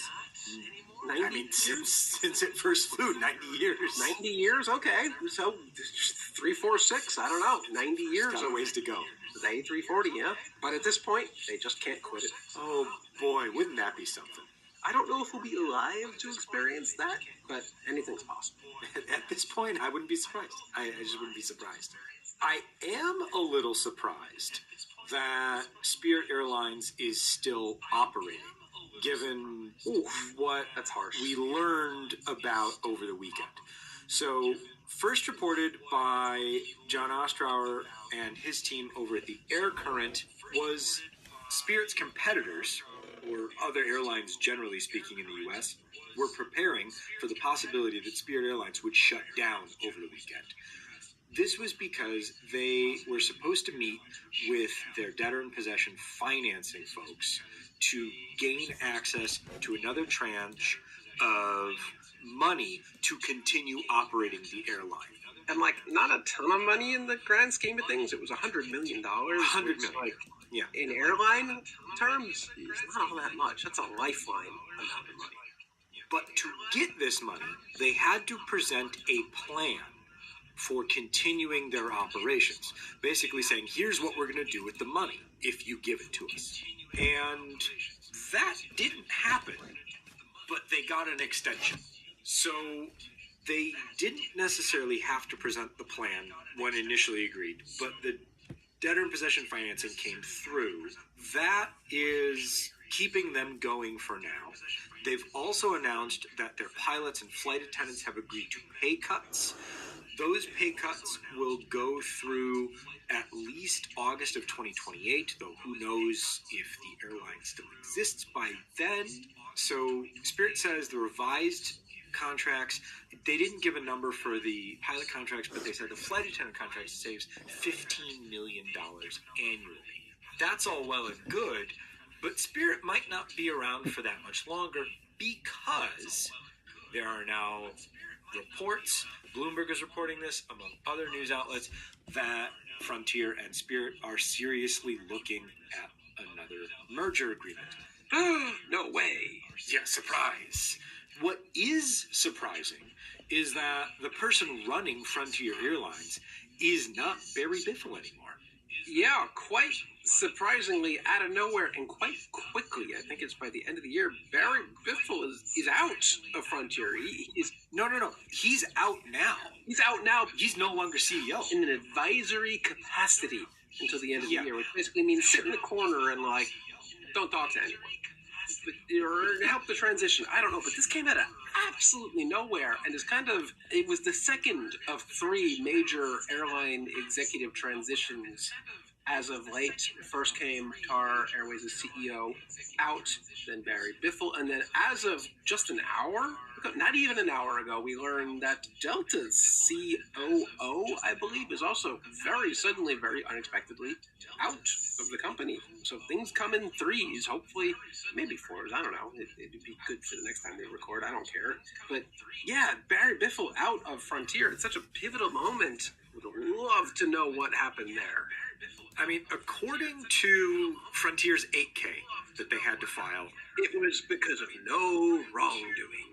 not just no wrong, but expected departure as a director of the company is not the result of any disagreement with the company or any matter relating to the company's operations, policies, or practices. So whatever happened fairly quickly, or at least the announcement seemed to come out of nowhere, but it had nothing to do with the business. So who knows? I don't know. And that was the CCO at Delta, not COO, CCO, Daeganjohnston, which is very surprising. But this news from Frontier, very confusing. Yeah. It's such a critical moment for the airline to possibly be on the cusp of absorbing their biggest, or not biggest, but most direct competitor. What happened there? We'll probably never know, but strange. Very, very, Yeah. very strange. So James Dempsey, the company's president, is now its interim CEO, and so we'll see if Mr. Dempsey has decided that Spirit is going to become part of Frontier, and we'll probably find out fairly soon. I have a feeling the shareholders have more of a say in that, but it becomes his problem. It certainly does. Or opportunity, Jason. Yeah, sure. I feel like it's more of a problem. Yeah. It's some number of working Airbus airplanes. That's a big deal. It's not nothing. Speaking of not currently working Airbus airplanes, Japan Airlines has a very specific subfleet of A350-1000 aircraft that it operates to premier destinations, including New York's JFK Airport. The finest of premier global hub. While Japan Airlines may take great care in its aircraft, a certain other airline's ground handler might not, because they were taxiing an A330, and they taxied that A330 right into the windshield of JAL's A350. You shouldn't do that. No. But what's so notable here is that JAL's a bit short on airplanes right now. Well, they retired. Japanese airlines in general retired too many wide-body aircraft during COVID, as many airlines did. They're not unique in this form. But they also, as you mentioned, they have a very, very special subfleet of A350-1000 for premium destinations. I was on one last year, had a very not premium experience because the entertainment system was broken. That wasn't great. But rather than swapping in another aircraft, which may not have even been available, in the most Japanese way possible, they put out a press release brought to our attention by, again, John Walton. That guy's everywhere right now. But they put out a press release detailing the operational impact of a single aircraft being out of service, I can tell you that a total number of 16 flights will be delayed with a maximum delay time of 15 hours and 55 minutes, because you don't want to elapse to 16 hours, affecting 3,144 passengers over the time span of December 19th to December 22nd, which interestingly is even still a few days from right now. But it's really interesting to see an airline be so forthcoming about here's what happened, down to like the exact time, the location, the aircraft registration, and the aircraft type that impacted them, and the damage done at JFK. I still don't know whose A330 that was, but I think this may have been during de-icing. We've had some weather here in New York recently, and our airports don't really handle weather well, so I wouldn't be surprised if this was as a result of de-icing. But they were just very forthright in saying, here's what happened, here's the impact, we don't have another aircraft to make up the delay, so here's how we're going to be delayed. And it really reminds me of how we've talked about North Atlantic in the past and other long-haul, low-cost airlines, where if they take a delay on the first day of the month, it's going to ripple all through the end of the month, because there is no slack in the schedule, and there are no other aircraft to pull around from the back warehouse and operate a flight. This is just something that they will have to figure out over time how to schedule around, and eventually when the aircraft is repaired, things will go back to normal. But until then, there's no slack, no aircraft to pull around, there's no flights. Your options are either you cancel flights and strand people entirely, or you delay them 16 hours, 15 hours, 55 minutes, or whatever. It's a tough call, but really highlights the shortage of aircraft airlines like JAL are facing. Yeah, the wide body shortage is real. And to put a point on that, it's not just a lack of aircraft from an airline's perspective. It's a lack of aircraft from a manufacturer's perspective, because JAL's sitting around waiting for a bunch of A350s to enlarge its fleet. And that might not even be because of Airbus, but the entire supply chain, as we've talked about so often, especially when you're talking about ultra premium aircraft like this that have just so many components and special things that are really only going on board this aircraft. It may not even be Airbus's fault, probably isn't, but that doesn't really help passengers at the end of the day. If your flight's delayed, your flight's delayed, and you don't really care why. But it is interesting to know why you've delayed 15 hours. 15 hours and 55 minutes, yes. Yeah, the London flights in particular seem to be getting the worst of it. At least they're precise. Yeah, if nothing else, there is that.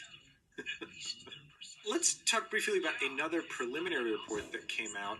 Very brief report on a Malta Air in-flight engine shutdown. This one, turns out, had absolutely nothing to do with the engine itself. The sun visor came detached from its position on the flight deck, struck the engine's start lever, and turned off the engine. No. This reminds me of that time, what was it, on a Delta A350 that the pilot spilled coffee? And it shut off the engine fuel cutoff switches, I believe, and it actually turned off the engine. They turned off the radios, turned off a whole lot of stuff. It reminds me of that. One of the engines. Happened more than once, too, yeah. It did. It's a real problem, but that's crazy that I wonder how the sun visor fell. I guess after many, many years of use, a screw or bolt came loose and it fell, and man, it hit the worst of all the possible options on the console. It should not. This aircraft is not that old. Oh. No, this is a 737 MAX 8-200. Oh, so this has to be very, very new. Yeah. Yeah. That's not great.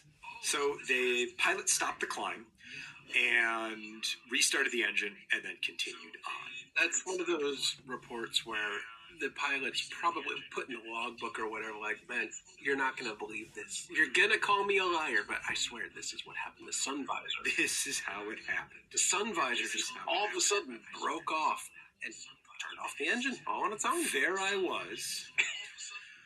One in a million to one shot, Doc. Oh, man. Okay, we've got some other news to kind of round out the episode. Jason, do you want to go to...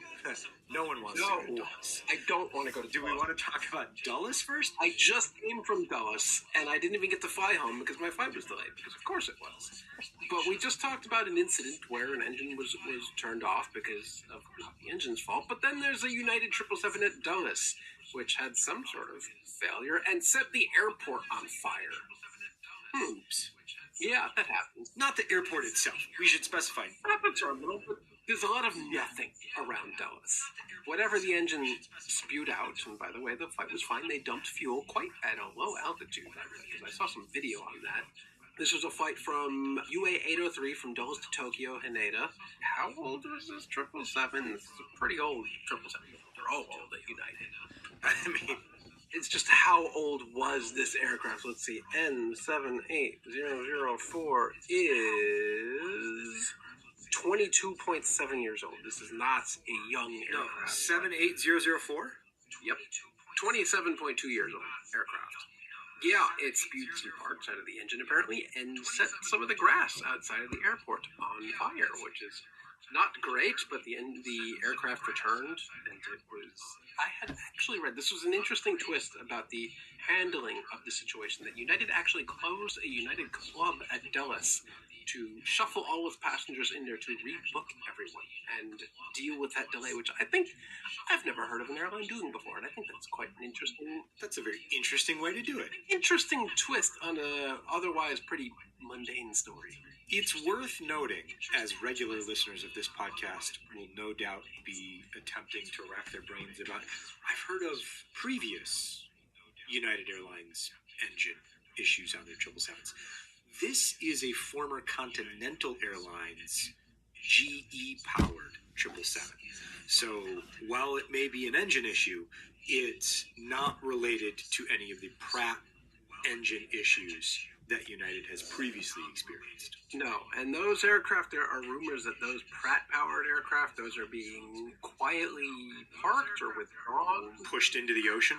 Yeah, or just vaporized from existence, because there are all sorts of vaporized. But yeah, these are the GE-powered aircraft. It doesn't mean they're getting any younger, because they are certainly not getting any younger, but this is another case. No, just... Of United needing new aircraft that they are just going years late getting to them. They're catching up, but I guess it's also good to remember that they have other aircraft that are older than this 777. They're all of their 76s, pretty much. U.S. Airlines really needs some new airplanes. Ain't that the truth? Speaking of new airplanes, sort of, kind of, Austrian Airlines is getting rid of its Embraer fleet, sort of, because it's going to move that fleet to Air Dolomiti. That's exciting.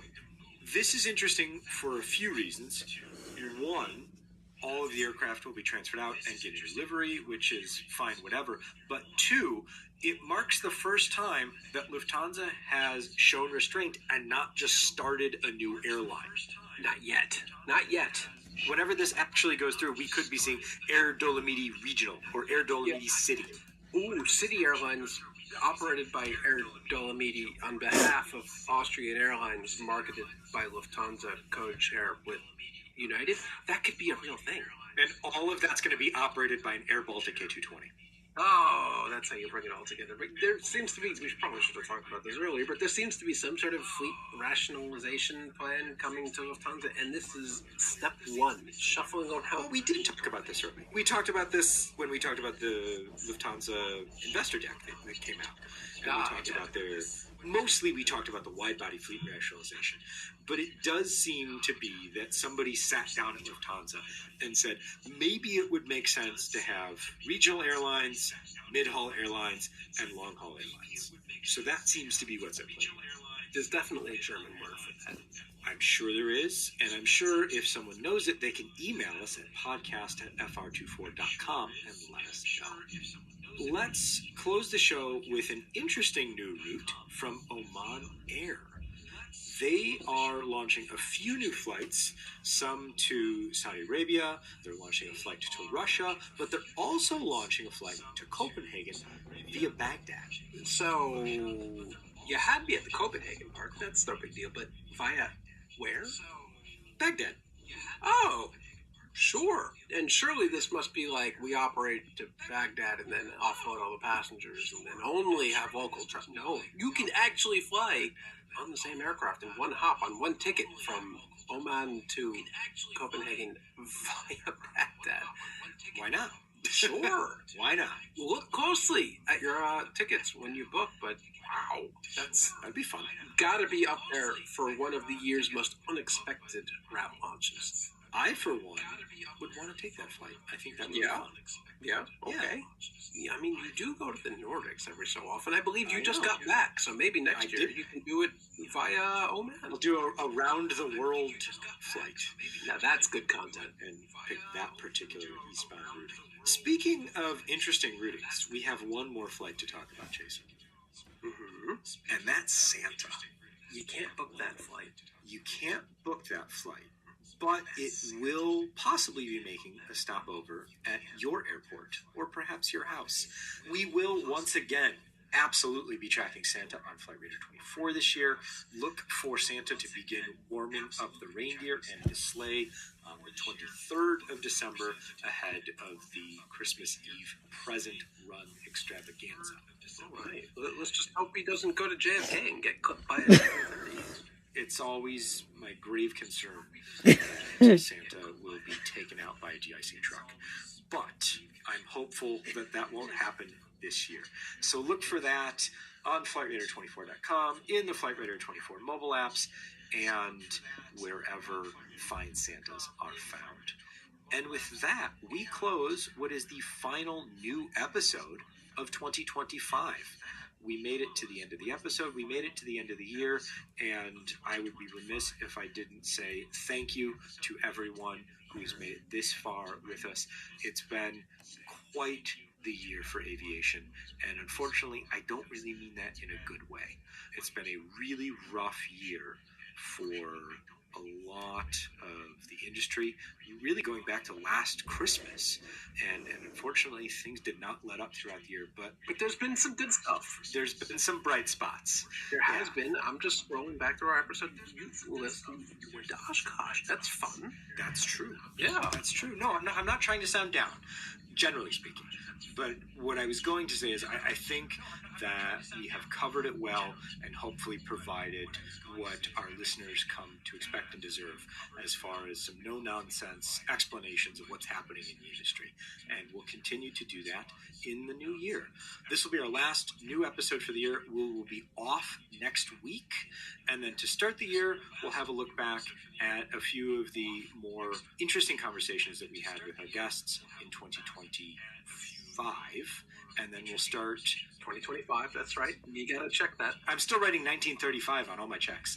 And then the second week, Are you in DC3? yes, I am a DC3. You figured me out. And then we'll get into the first new episode of 2026 will come out on the 9th of January. So look forward to that. In the meantime, if you want to get in touch with us, email us at podcast@fr24.com. We are always around. And with that, we say thank you so very much. And I am Ian Petchnick, here as always with Jason Rabinowitz, thanks for listening. You fucking have it.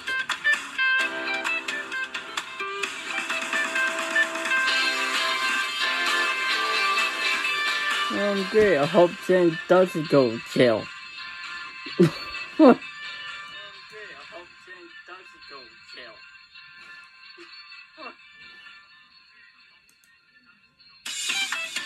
I don't want to fucking start over again.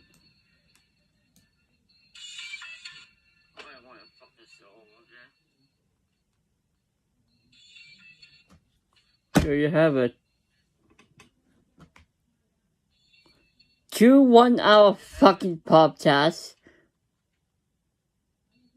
2 1-hour fucking podcasts. What's about hoping that doesn't go to jail? That is fucking insane. Does go to jail. That is fucking insane.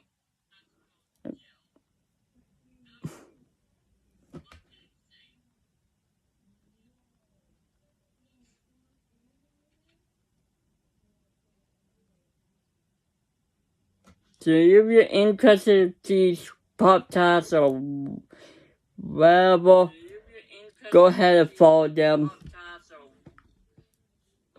You can follow them on Spotify, Apple, Amazon. Subscribe to them on fucking YouTube. Go ahead. They're free.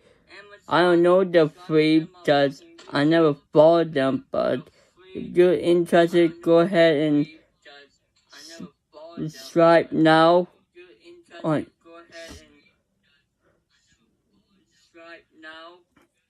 Soon they're free on both web to follow them, but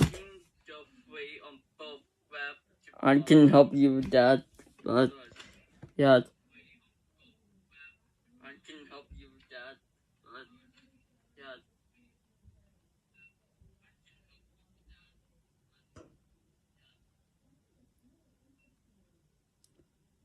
I was going to do one more 1 hour podcast, but I'm not gonna fucking do it right now.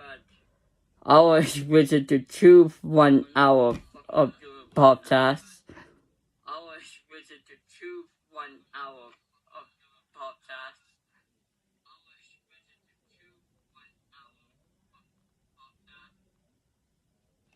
I was gonna do one more, but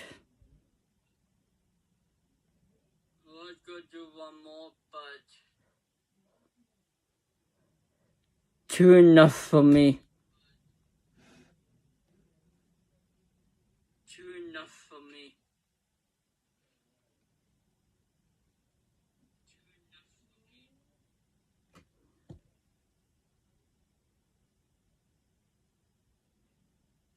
So yeah, go ahead and follow them if you're interested in listening to some more.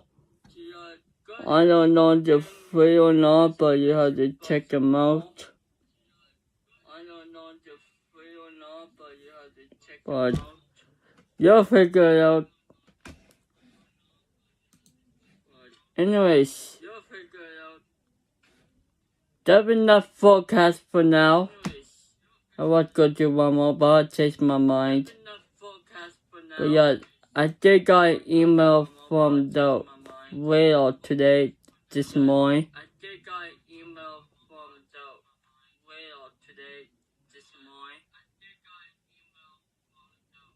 The podcast is really cool to listen to here if you're interested.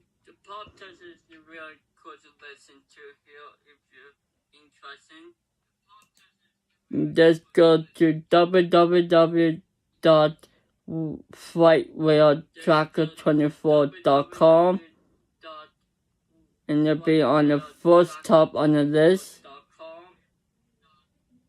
And you shall find it on the Flight Tracker 24 website.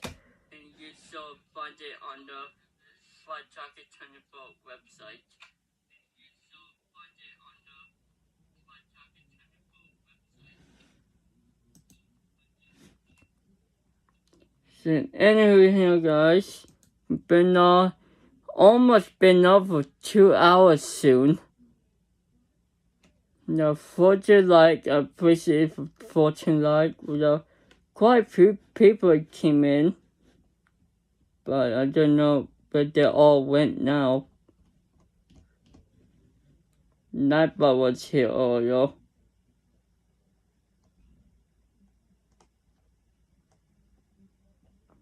Power did say she was gonna come back in a few minutes, but I don't know where she went now. But that's fine.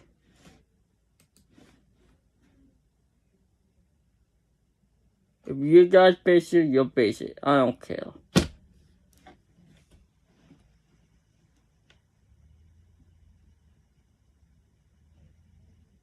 And whoever sent me the link, I posted it for the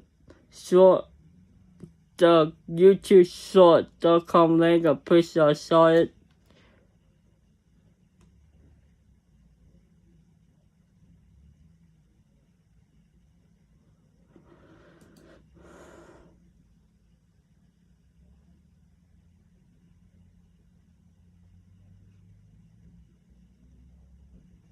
So anyway, by the way, it is 4:31 right now. It is almost supper time for me soon, half an hour.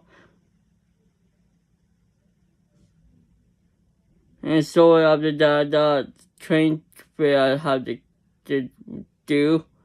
So there'll be another train fare on 387 tonight on YouTube. So there'll be another one tonight, so keep an eye on that.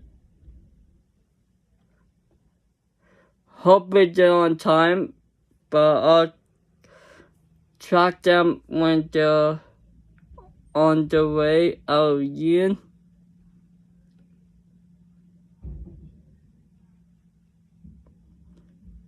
So yeah. Anyway, I'm going ready to go. I'll go sit up for not 15 minutes, but I'm not going to. Because I have supper I have to do. I have a train fare I have to record for you guys. I'll upload it.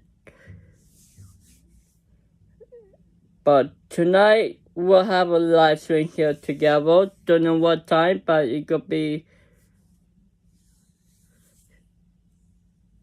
sometime here tonight for a gaming live stream or airport stream or something. But I'll decide what to do for tonight live stream tonight for us. But why not? I don't know, but I'll figure it out for the stream tonight, but why not? I don't. Alright guys, I'm going to wrap it up. I gotta head off. I got fucking things to do.